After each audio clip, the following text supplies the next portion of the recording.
Hello friends, true marketing KSO മനസ്സിലേക്ക് ഒരിക്കൽ കൂടി സ്വാഗതം. എൻ്റെ പേര് അഭിജിത്ത്. ഞാനിന്ന് പറയാൻ പോകുന്നത് റെഡ്മിയുടെ ഭാഗത്തുമുള്ള ഏറ്റവും പുതിയ നോട്ട് സീരീസിന്റെ വിശേഷമാണ്. അതിനു മുൻപായി നിങ്ങൾ ആദ്യമായിട്ടാണ് എൻ്റെ ചാനൽ കാണുന്നതെങ്കിൽ ചാനൽ ഇപ്പോൾ തന്നെ സബ്സ്ക്രൈബ് ചെയ്യൂ. കൂടെ ആ ബെല്ലൈക്കണിൽ പ്രസ് ചെയ്താൽ ഞാൻ ഇടുന്ന ഓരോ വീഡിയോസും നിങ്ങൾക്ക് നോട്ടിഫിക്കേഷനായി ലഭിക്കും. റെഡ്മി നോട്ട് സീരീസ് വരുന്ന ഏറ്റവും പുതിയ മൊബൈലാണ് റെഡ്മി നോട്ട് 11. ഫോണിന്റെ ഡിസ്പ്ലേയുടെ ഭാഗത്തുമാണെങ്കിൽ 6.43 inch full HD plus super AMOLED display ആണ് കൊടുത്തിരിക്കുന്നത്. അതിനായി 19 ഇഞ്ചിന്റെ റീഫ്രഷ് റേറ്റും കൂടി ഈ ഫോണിൽ കൊടുത്തിട്ടുണ്ട്. അതുപോലെ തന്നെ ഫോണിന്റെ ബ്രൈറ്റ്നസ് വന്നിരിക്കുന്നത് 1000 നിറ്റ്സ് ആണ്. മാത്രമല്ല 118 നിറ്റ്സിന്റെ ടച്ച് സാമ്പിളിംഗ് കൂടി ഈ ഫോണിൽ വന്നിട്ടുണ്ട്. ഫോണിന്റെ ക്യാമറയുടെ ഭാഗത്ത് നിന്ന് നോക്കിയാൽ പിറകിലായി ക്വാഡ് ക്യാമറ സെറ്റപ്പാണ് വന്നിരിക്കുന്നത്. 50 MP മെയിൻ ക്യാമറ, അതുപോലെ തന്നെ 8 MP ultra wide angle camera, അതുപോലെ തന്നെ 2 MP മാക്രോ, 2 MP ഡെപ്ത് സെൻസറും കൂടി ഈ ഫോണിൽ കൊടുത്തിട്ടുണ്ട്. അതുപോലെ തന്നെ ഫോണിന്റെ മുൻഭാഗത്ത് സെൽഫി ക്യാമറ വന്നിരിക്കുന്നത് 13 MP ആണ്. അതും പഞ്ച് ഹോൾ ഡിസ്പ്ലേ ആയിട്ടാണ് വന്നിരിക്കുന്നത്. ഫോണിന്റെ പെർഫോമൻസ് സൈഡിൽ നിന്ന് നോക്കിയാൽ സ്നാപ്ഡ്രാഗണിന്റെ 680 എന്ന 4G പ്രോസറാണ് വന്നിരിക്കുന്നത്. ഇത് 5G പ്രോസർ ആണ്. എന്നാൽ റെഡ്മി 4Gയുടെ ഓപ്ഷൻ മാത്രമേ ഈ ഫോണിൽ കൊടുത്തിട്ടുള്ളൂ. അത് വളരെ നിരാശാജനകമാണെന്ന് പറയാം. അതുപോലെ ഇതിൽ വന്നിരിക്കുന്നത് 6nm പ്രോസറാണ്. അതുകൊണ്ട് തന്നെ ബാറ്ററി കൺസപ്ഷൻ നല്ല രീതിയിൽ ഉപയോഗിക്കാവുന്നതാണ്.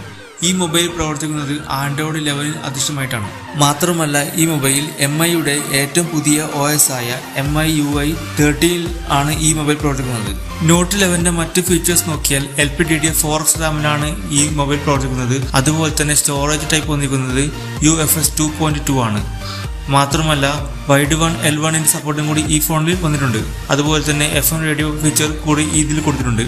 മറ്റ് ഫീച്ചേഴ്സ് ആയ ബ്ലൂടൂത്ത് വേർഷൻ 5, അതുപോലെ തന്നെ wifi calling, dual wifi calling സംവിധാനം കൂടി ഈ മൊബൈൽ വന്നിട്ടുണ്ട്. ഫോണിന്റെ ബോഡി ടൈപ്പ് നോക്കിയാൽ ഒരു ബോക്സി ഡിസൈൻ ആയിട്ടാണ് കൊടുത്തിരിക്കുന്നത്. പ്ലാസ്റ്റിക്കോട് കൂടിയ ഒരു ഗ്ലോസി ഫിനിഷ്ഡ് ആയിട്ടാണ് ഈ ഫോണിൽ വന്നിട്ടുള്ളത്. ഫോണിന്റെ വലതുവശം നോക്കിയാൽ സിം ട്രേ കാണാം. ട്രിപ്പിൾ കാർഡ് സ്ലോട്ടാണ് വന്നിരിക്കുന്നത്. ഇടതുവശം നോക്കിയാൽ വോളിയം റോക്കേഴ്സും പവർ ബട്ടണും കാണാം. പവർ ബട്ടൺ തന്നെയാണ് ഫിംഗർ പ്രിന്റ് സംവിധാനം വന്നിരിക്കുന്നത്. മുകൾ വശത്ത് നോക്കിയാൽ 3.5mm ഓഡിയോ ജാക്കറ്റ്, അതുപോലെ തന്നെ സ്പീക്കർ ഗ്രിൽ, IR ബ്ലാസ്റ്ററും കൂടി കാണാവുന്നതാണ്. മാത്രമല്ല ഇതിൽ തന്നെ വോയിസ് നോയിസ് ക്യാൻസലേഷൻ മൈക്കും കൂടി കൊടുത്തിട്ടുണ്ട്. ഫോണിന്റെ താഴെ നോക്കിയാൽ സ്പീക്കർ ഗ്രില്ലും ടൈപ്പ് C ചാർജ് സ്പോട്ടും കാണാവുന്നതാണ്. അതുപോലെ തന്നെ മെയിൻ മൈക്രോഫോണും വന്നിട്ടുണ്ട്. ഫോണിന്റെ ബാറ്ററിയുടെ ഭാഗത്ത് നിന്ന് നോക്കിയാൽ 33 വാട്ട് പ്രോ ചാർജറാണ് വന്നിരിക്കുന്നത്.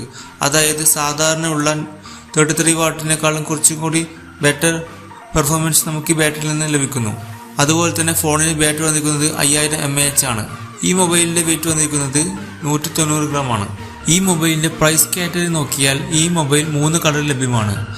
അതുപോലെ തന്നെ ഈ മൊബൈൽ 3 കാറ്റഗറിയിൽ ലഭ്യമാണ്.